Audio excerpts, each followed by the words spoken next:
ये आकाशवाणी है। कोविड-19 विशेष कार्यक्रम के अंतर्गत प्रस्तुत है कोरोना वायरस संक्रमण की वर्तमान स्थिति पर चर्चा, जिसे प्रस्तुत कर रहे हैं आकाशवाणी संवाददाता सिद्धार्थ सिंह।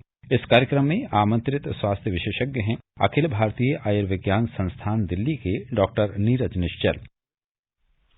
नमस्कार श्रोताओं, स्वागत है आपका कोरोना जागरूकता श्रृंखला के एक और एपिसोड में, जिसमें हम बात करते हैं न सिर्फ कोरोना और उसकी वैक्सीन से जुड़े विषयों पर, बल्कि हम आपको अपने विशेषज्ञों के माध्यम से आपके जनरल हेल्थ और उससे जुड़ी समस्याओं के बारे में भी। इस समय सभी की चिंता कोरोना वायरस के नए वेरिएंट ओमिक्रॉन को लेकर है। ओमिक्रॉन की वजह से पूरे विश्व के लिए संक्रमण की नई संभावनाएं तेज हो रही हैं, इसलिए हमें बहुत ही सतर्क और जागरूक रहना है। भारत में चल रहे विश्व के सबसे बड़े कोविड टीकाकरण अभियान के अंतर्गत 129 करोड़ 46 लाख से अधिक टीके लगाए जा चुके हैं, जिनमें से 80 करोड़ से ज्यादा वैक्सीन की पहली डोज है। वहीं 48 करोड़ 98 लाख लोगों को वैक्सीन की दोनों डोज दी जा चुकी है, जो अपने आप में एक रिकॉर्ड है। श्रोताओं, कोरोना को लेकर आपके तमाम सवालों का जवाब देने के लिए और हमसे चर्चा करने के लिए हमारे साथ जुड़ गए हैं अखिल भारतीय आयुर्विज्ञान संस्थान एम्स नई दिल्ली के मेडिसिन विभाग में एसोसिएट प्रोफेसर डॉक्टर नीरज निश्चल। डॉक्टर नीरज, नमस्कार, बहुत बहुत स्वागत है आपका कार्यक्रम में। हेलो जी, डॉक्टर नीरज नमस्कार, बहुत बहुत स्वागत है आपका कार्यक्रम में। नमस्ते, नमस्कार। श्रोताओं, आप कोरोना से संबंधित सवाल डॉक्टर नीरज से हमारे स्टूडियो के टोल फ्री नंबर 1800-115767 और 011-233-14444 पर पूछ सकते हैं। अगर आप सोशल मीडिया का इस्तेमाल करते हैं तो आप हमारे ट्विटर हैंडल @AIRnews पर #AskAIR पर अपने सवाल पोस्ट भी कर सकते हैं। डॉक्टर नीरज, सबसे पहले बात करते हैं कोरोना वायरस के नए स्ट्रेन ओमिक्रॉन की, जिसे WHO ने वेरिएंट ऑफ कंसर्न कहा है। आपसे जानना चाहेंगे कि ये वेरिएंट ऑफ कंसर्न ये क्या है, इसका मतलब क्या निकाला जाए और कितनी चिंता की बात है? देखिए, जब से कोविड आया है हम इस बात की चिंता करते रहे, क्योंकि सिंस ये एक वायरस है, RNA वायरस होने के चलते इसमें रेप्लिकेशन जैसे जैसे होता है तो इसमें जो है म्यूटेशन होने के चांसेस होते हैं जी। और ये म्यूटेशन रूटीनली होते रहते हैं। तो सारे म्यूटेशन जो हैं वो हमारे जो है हमारे लिए चिंताजनक बात नहीं होती है। तो इसलिए जो health organisation, world health organisation है, जो भी इस तरह की एजेंसीज हैं जी, इन सारे म्यूटेंट वेरिएंट्स पे हम ध्यान रखते रहते हैं, ताकि इनमें से कौन सा जो वेरिएंट है जो हमारे लिए परेशानी का कारण बन सकती है। तो इसलिए इसको हम या फिर वेरिएंट ऑफ इंटरेस्ट कहते हैं, जिसमें यानी पॉसिबिलिटी है कि आगे चल के परेशानी कर सकती है। वेरिएंट ऑफ कंसर्न है कि जिसमें मोर और लेस हम एक पोटेंशियल आइडेंटिफाई करते हैं कि जो हमारा एग्जिस्टिंग जो मैकेनिज्म है इस वायरस के अगेंस्ट डिफेंस का, चाहे वो आपका प्रोटेक्टिव मैकेनिज्म हो या बॉडी का अपना इम्यून रिस्पॉन्स का मैकेनिज्म हो, उसको ये बाईपास करने की कैपेसिटी रखता है। तो ऐसी सिचुएशन में हम इसको वेरिएंट ऑफ कंसर्न घोषित करते हैं। तो ये टेक्निकल टर्म है जिससे हम बेसिकली आइडिया लगा सकते हैं कि पर्टिकुलर म्यूटेशन जो भी इस वायरस में हो रहा है वो कितना डेंजरस हो सकता है आने के समय में। उसका हम एक तरह से कह सकते हैं कि आकलन करते हैं। जी। और डॉक्टर नीरज, क्या ओमिक्रॉन वेरिएंट की RT-PCR से जांच हो सकती है? बिल्कुल। जो अभी जो भी हमारे पास RT-PCR टेस्ट हैं उसमें के थ्रू हम कोविड जो ये SARS-CoV-2 वायरस का पता लगा सकते हैं। उसके बाद जो भी ऐसे सैंपल्स जो कि हमें लगता है ये डाउटफुल है या ऐसे हाई रिस्क पैसेंजर या हाई रिस्क लोगों के अंदर से ये जो पॉजिटिव आते हैं जब कोविड रिपोर्ट, तो हम जीनोटाइपिंग के लिए भेजते हैं और फिर वो एक स्पेसिफिक म्यूटेशन जो हम ओमाइक्रॉन में देख रहे हैं उसके अकॉर्डिंग फिर हम बताते हैं कि ये ओमाइक्रॉन इन्फेक्शन है, डेल्टा वेरिएंट है, अल्फा वेरिएंट है। तो बेसिकली RT-PCR आपको ये बताएगा कि आप में इन्फेक्शन है या नहीं। जी। फर्दर किस वेरिएंट से आपको इन्फेक्शन हुआ है उसके लिए हम अभी जीनोटाइपिंग यूज करते हैं। जी। और आजकल जीनोम सीक्वेंसिंग को लेकर बहुत सारे लोग ये जानना चाहते हैं कि ये क्या प्रक्रिया है और भारत में जो जीनोम सीक्वेंसिंग की जो लैब्स हैं ये किस तरह से मतलब काफी मात्रा में हैं, उपलब्ध हैं, पर्याप्त हैं या नहीं? देखिए, जीनोटाइपिंग में हम बेसिकली कोई भी जो चाहे ऑर्गेनिज्म है उसका हम क्या जेनेटिक कंपोजिशन है उसके बारे में पता करते हैं। तो जो complete set of genetic material अगर उसको एनालाइज करते हैं तो उसको हम जीनोटाइपिंग कहते हैं। तो जो ये कोविड वायरस में जो हम ये जीनोटाइपिंग करते हैं तो यही देखने के लिए कि जो कोई नया म्यूटेशन तो नहीं आया, अगर म्यूटेशन आ गया तो पुराने वाले म्यूटेशन से कितना अलग है, नहीं है। तो ये एक रूटीन प्रोसीजर नहीं है। बेसिकली जो हमारे आरटीपीसीआर, देखिए कोई भी कोविड-19 का इन्फेक्शन होगा तो उसका ट्रीटमेंट और जो फॉलोअप है वो सेम रहेगा कि पेशेंट को आइसोलेट कीजिए, सिम्टोमेटिक ट्रीटमेंट दीजिए, जैसे कॉम्प्लिकेशन हो रहा है वैसे कॉम्प्लिकेशन को डील कीजिए, और उस पेशेंट के आसपास जाने से पहले आप अपना जो कोविड अप्रोप्रिएट बिहेवियर है, जो प्रोटेक्टिव इक्विपमेंट है, उसका यूज करें। तो अगर जनरल पब्लिक के लिए मैं कहूंगा जीनोटाइपिंग का कोई खास सिग्निफिकेंस नहीं है। जीनोटाइपिंग जो है एक सर्विलेंस के रूप में यूज की जाती है कि भाई कोई वेरिएशन तो नहीं आएगा वायरस में जो कि हमारे लिए परेशानी का कारण बनती है। तो ढेर सारे जीनोटाइप करने के लिए लैब्स हैं कंट्री में, लेकिन ये मोर ऑफ सर्विलेंस पर्पस के लिए, ये रूटीन डे टू डे हमारे जो ट्रीटमेंट और बाकी चीजों में डिसीजन लेने में इसका कोई बहुत ज्यादा रोल नहीं जी। और डॉक्टर नीरज, भारत में अगर हम देखें तो ओमिक्रॉन को लेकर अभी क्या स्थिति बन रही है और हमारी क्या तैयारी है? देखिए, एक्सपर्ट पिछले 2 साल से ऑलमोस्ट जब से कोविड आ रहा है, हम एक चीज पे जो हमें पूरी तरह से पता है कि जो किसी भी वेरिएंट के अगेंस्ट इफेक्टिव है वो है कोविड अप्रोप्रिएट बिहेवियर। तो बार बार एक्सपर्ट हमेशा से यही दोहराते आ रहे हैं कि भाई देखिए, कुछ भी हो हम सावधानी नहीं हटा सकते। सावधानी नहीं हटाने का मतलब कि जो हमें अपने दिनचर्या में जो कोविड अप्रोप्रिएट जो रूल्स हैं उसको फॉलो करने की जो आदत बनाई है वो हमें आगे फॉलो करते रहना पड़ेगा जब तक एक देश, दुनिया के किसी भी कोने में कोविड-19 जो है इस तरह पैंडेमिक के फॉर्म में चल रहा है। क्योंकि ऐसे आपके देश में हो सकता है आज केसेस कम है, लेकिन हम जानते हैं कि आज के समय में जो मीन्स ऑफ ट्रांसपोर्टेशन इतना फास्ट हो चुका है, कोई देश एक दूसरे से अलग नहीं है। एक भी पैसेंजर अगर वो इन्फेक्शन लेके आपके देश में आए तो परेशानी का कारण बन सकता है। तो इसलिए जब तक ये पैंडेमिक है हमें कोविड अप्रोप्रिएट बिहेवियर का पालन करते रहना चाहिए। लकीली हमारे देश में 2 वैक्सीन है जो फ्री ऑफ कॉस्ट लोगों का, 2 से ज्यादा इनफैक्ट, बट जो कॉमनली यूज वैक्सीन है जो फ्री ऑफ कॉस्ट हमें मिल सकते हैं वो फ्रीली अवेलेबल है। तो जिन लोगों ने अभी तक वैक्सीन नहीं लगवाया है वो आगे आकर वैक्सीन लगवाएं। तो कोविड अप्रोप्रिएट बिहेवियर और बायोलॉजिकल वैक्सीन के साथ हम काफी हद तक कोई भी वेरिएंट हो उसका हम सामना कर सकते हैं।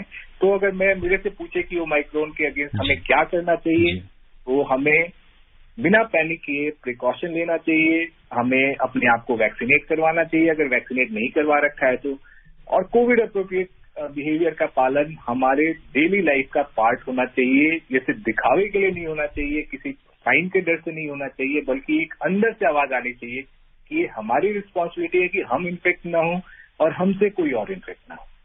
जी बिल्कुल, हमें इस कोविड एप्रोप्रिएट बिहेवियर का पालन करते रहना होगा अगर हमें कोविड से बचना है।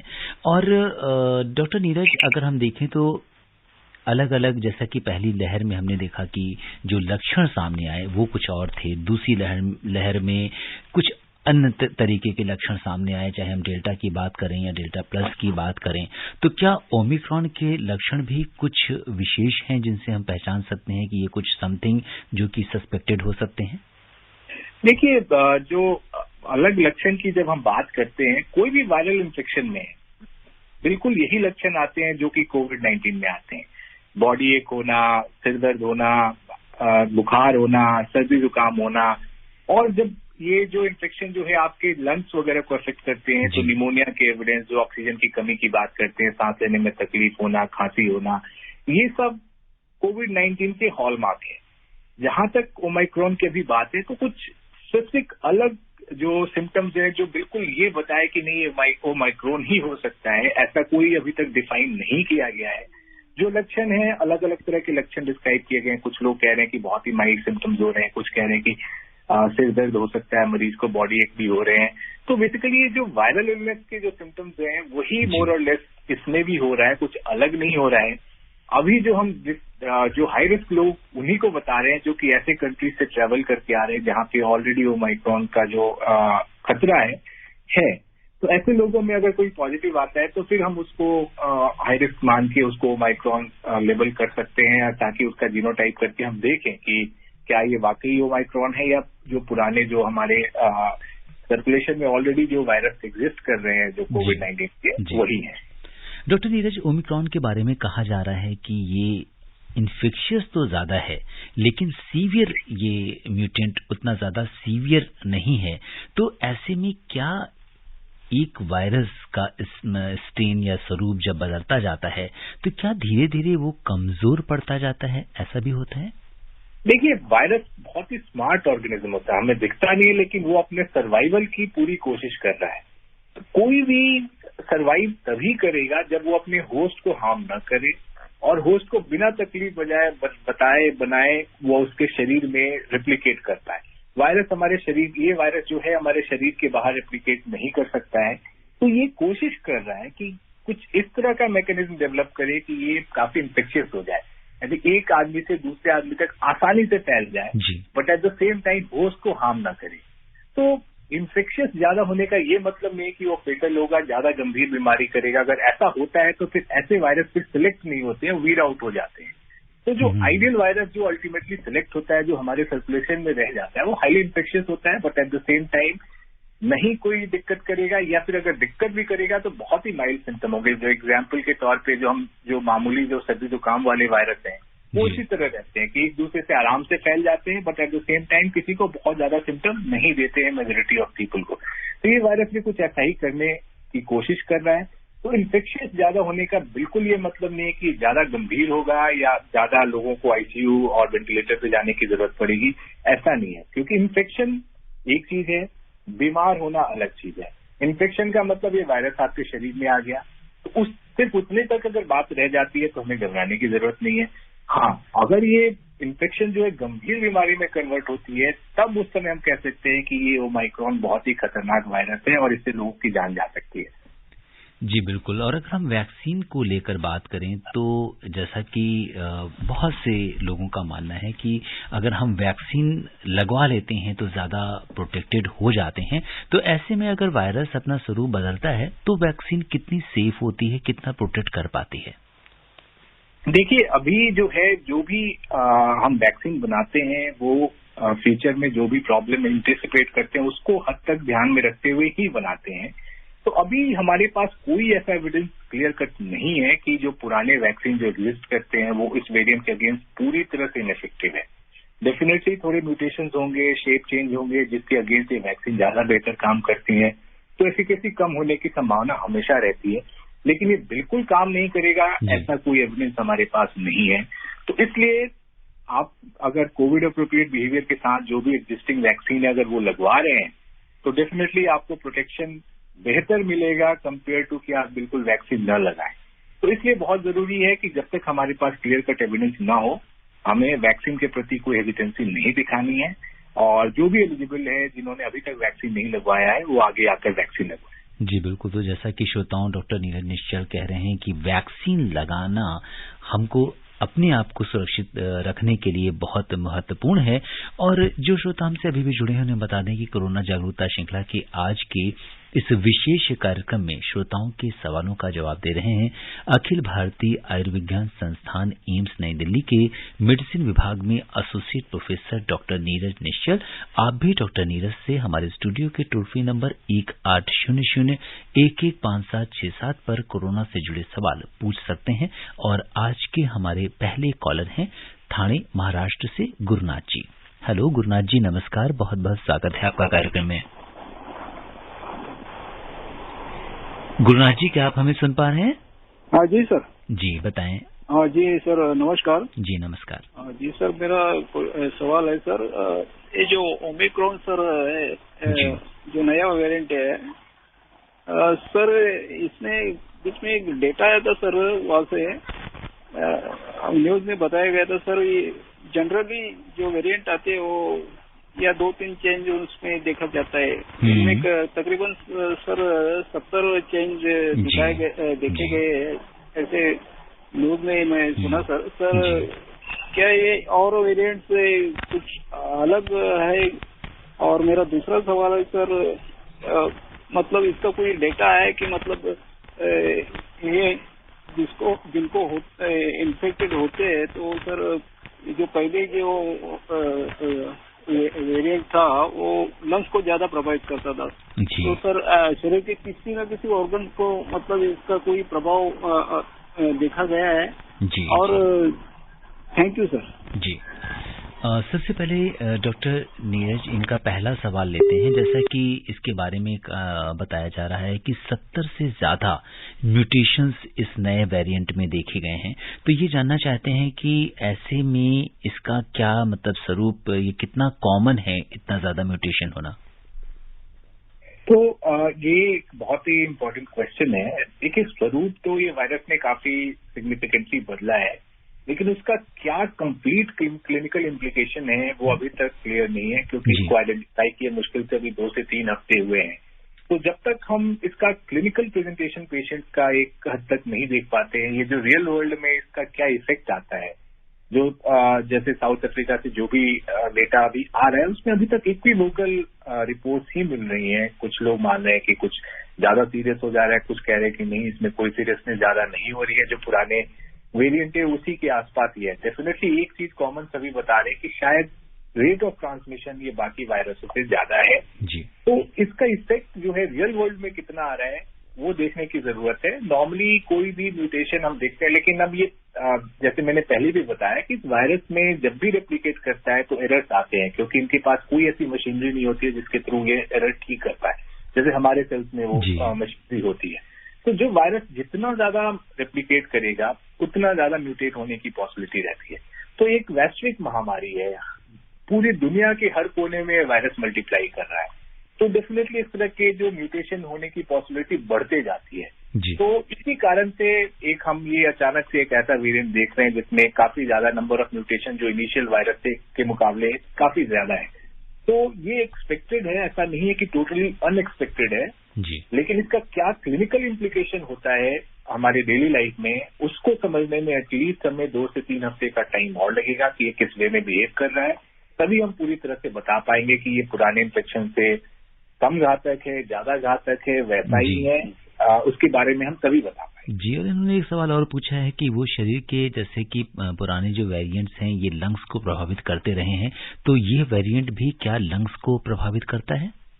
डेफिनेटली ये जो है एक रेस्पिरेटरी वायरस है और जो प्राइमरी जो ऑर्गन जो ये अफेक्ट करने की जो कैपेसिटी रखेगा वो लंग्स ही होंगे, जो सीरियस केसेस होंगे। जो बाकी जो अदर ऑर्गन्स अफेक्ट करने की जो कैपेसिटी है वो मोर और लेस जो पुराने वायरस जैसे करते थे उसी हिसाब से होगा। तो अभी इसमें हमें समय लगेगा पूरी तरह से बताने के लिए, बट यस अभी जो एविडेंस है इसके अकॉर्डिंग ये प्राइमरी रेस्पिरेटरी वायरस है और लंग्स को ही अफेक्ट करने की कैपेसिटी रखे है जी। रुक करते हैं उत्तर प्रदेश में रायबरेली का, जहां से रामशंकर वाजपेयी जी हमारे साथ कार्यक्रम से जुड़ गए हैं। हेलो। हाँ सर नमस्कार। जी वाजपेयी जी नमस्कार, बहुत बहुत स्वागत है आपका कार्यक्रम में। बताइए क्या जानना चाहते हैं? सर मैं ये पूछना चाहता था, जैसे ये तीसरी लहर में डबल डोज वाली की जा रही है, क्या डबल डोज के बाद भी जो है ये वैक्सीन लगेगी? अच्छा, बूस्टर डोज की आप बात पूछना चाह रहे हैं। बिल्कुल डॉक्टर नीरज, बूस्टर डोज को लेकर इनका सवाल है कि क्या उसकी आवश्यकता है, क्या बूस्टर डोज लगेगी? ये अगेन अभी एक मैं कहूंगा कि एक कंट्रोवर्शियल टॉपिक है। कुछ कंट्रीज कह रहे हैं कि हमें बूस्टर दे देना चाहिए, लेकिन एटलीस्ट हमारे देश में जो एक्सपर्ट कमेटी है, जो भी अभी एग्जिस्टिंग एविडेंस है उस पे वो विचार कर रहे हैं और उसके अनुसार वो डिसाइड करेंगे कि क्या वाकई में हमारे देश में अभी बूस्टर डोज की जरूरत है या नहीं। लेकिन मैं सबसे यही रिक्वेस्ट करूंगा कि अभी हालांकि हमारा वैक्सीनेशन कवरेज काफी ज्यादा अच्छा है, काफी लोगों को वैक्सीन लग चुकी है, लेकिन अभी भी कई ऐसे लोग हैं जिनने अपना सेकेंड डोज नहीं लिया और कुछ ऐसे भी लोग हैं जिन्होंने अपना फर्स्ट डोज नहीं लिया है जी। तो ऐसे लोगों से अपील है कि पहले वो आगे आकर अपने आप को वैक्सीनेट कराएं, अपने आप को सुरक्षित रखें, फिर हम बूस्टर डोज के बारे में जैसे भी गाइडेंस आएगी एक्सपर्ट कमेटी की उसके अनुसार हम देखेंगे। और डॉक्टर नीरज, इस समय जबकि ओमिक्रॉन का खतरा सामने है, बहुत सारे लोग हैं जिन्हें हवाई यात्रा करनी है या रेल यात्रा करनी है, लेकिन तमाम खबरों से थोड़ा सा लोगों के अंदर एक डर सा पैदा हो जाता है। तो आपसे जानना चाहेंगे इस समय हमको यात्रा करते समय किस तरह की सावधानियां बरतनी होंगी? तो डेफिनेटली अभी 2 केसेस देश में काफी कम हो चुके हैं। इनफैक्ट आई थिंक अभी 10,000 के नीचे डेली केसेस का लोड है, जो अभी मैं पढ़ रहा था कि पिछले 550 डेज से में सबसे लोएस्ट जो पर डे था वो शायद कल का था। तो एक ये पॉजिटिव संकेत है, but at the same time मैं कहूंगा कि अभी हम पूरी तरह से खतरे से बाहर नहीं निकले हैं। तो मेरा अनुरोध यही रहेगा कि जो बहुत इसेंशियल जो जर्नीज हैं आप उन्हीं को करें। अपने आप को बेवजह ऐसे सिचुएशन में जब हम एक नए वेरिएंट के खतरे का सामना करने के बारे में हम तैयार हो रहे हैं, वैसे में जो भी आपके ट्रेवल अवॉइड हो सके आप अवॉइड करें। अगर आप अवॉइड नहीं हो सकते तो ये इंश्योर करें कि अगर आप बीमार हैं, आपको कोई भी ऐसा इलनेस का, वायरल इलनेस का कोई भी सिम्टम है, तो कृपया करके ना ट्रेवल करें, जिससे ना आप दूसरों को भी सुरक्षित रखेंगे। क्योंकि सिर्फ आप अपने सुरक्षा के बारे में नहीं, बाकी आपके आसपास लोगों के बारे में, सुरक्षा के बारे में सोचना भी आपकी जिम्मेवारी है।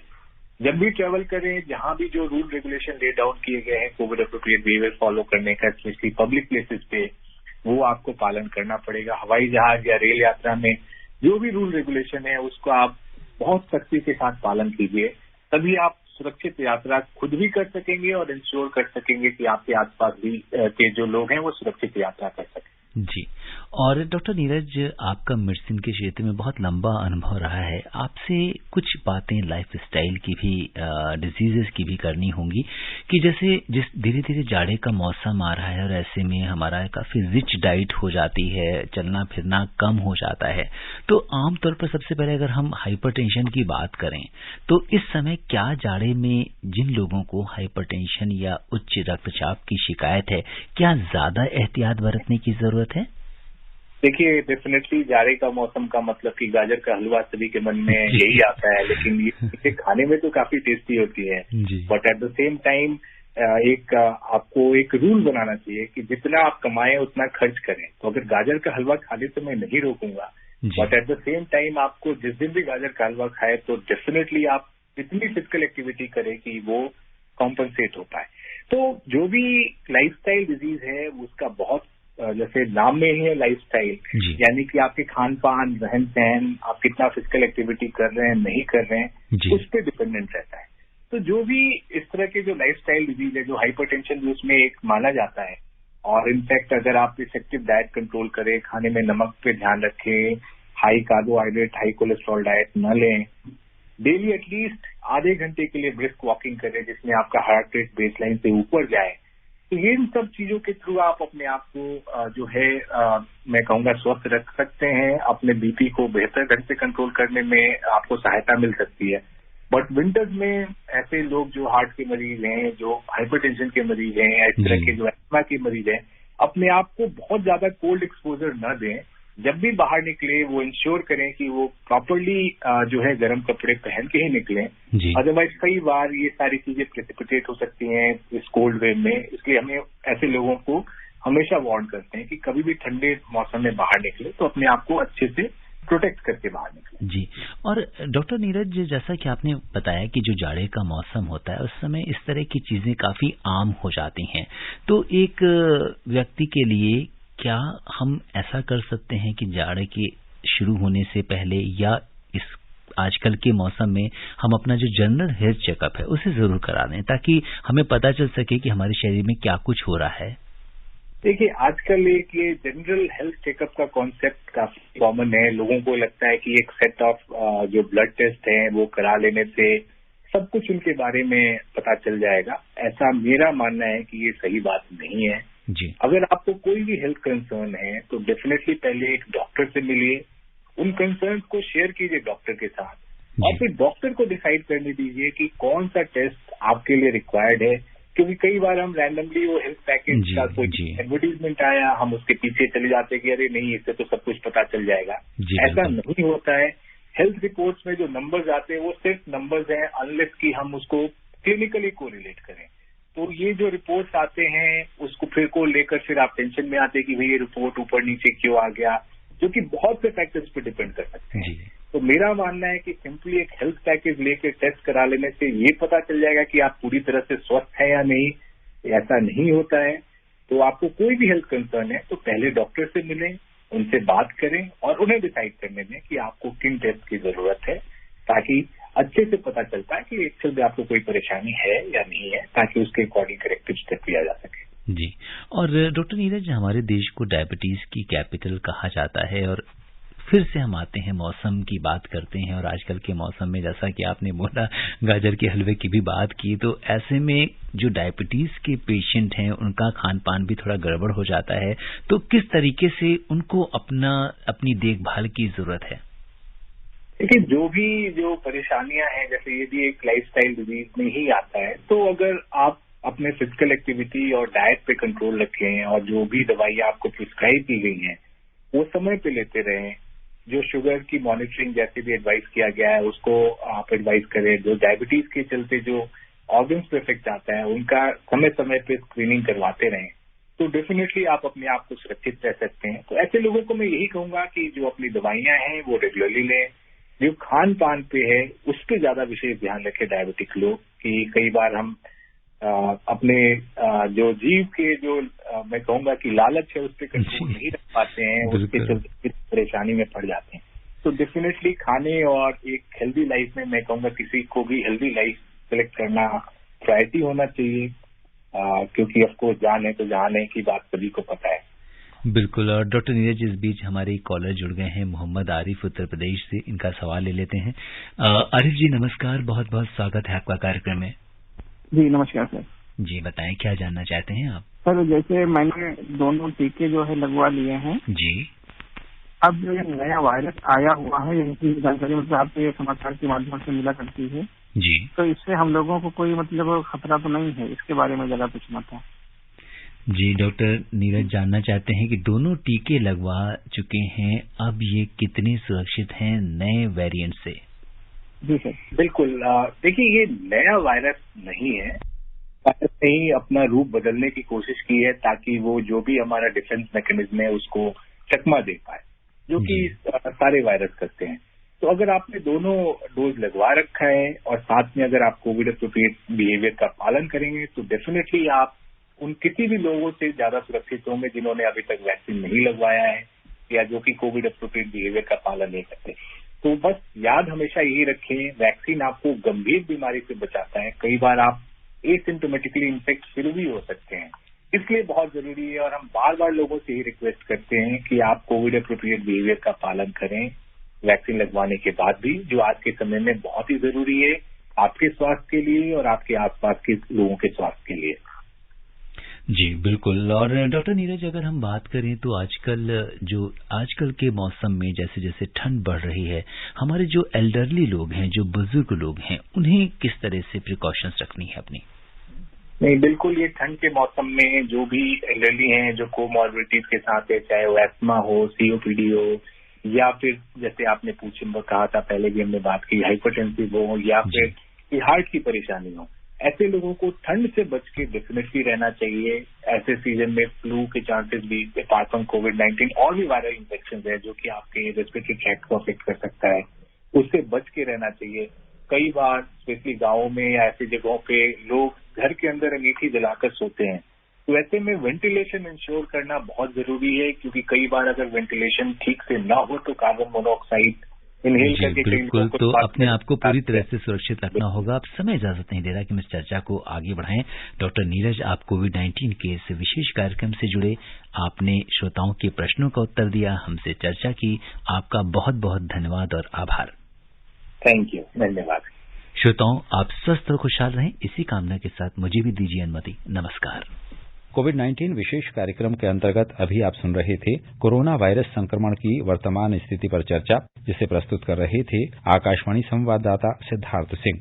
इस कार्यक्रम में आमंत्रित स्वास्थ्य विशेषज्ञ थे अखिल भारतीय आयुर्विज्ञान संस्थान दिल्ली के डॉक्टर नीरज निश्चल। ये कार्यक्रम आकाशवाणी के समाचार सेवा प्रभाग द्वारा प्रस्तुत किया गया। इसे आप हमारे mobile app news on AIR और YouTube channel news on AIR official पर भी सुन सकते हैं। इस कार्यक्रम के संबंध में अपनी प्रतिक्रिया आप हमें ईमेल कर सकते हैं। पता है airnsttalks@gmail.com। ये कार्यक्रम फिर से सुनने के लिए लॉग ऑन करें हमारी वेबसाइट newsonair.nic.in।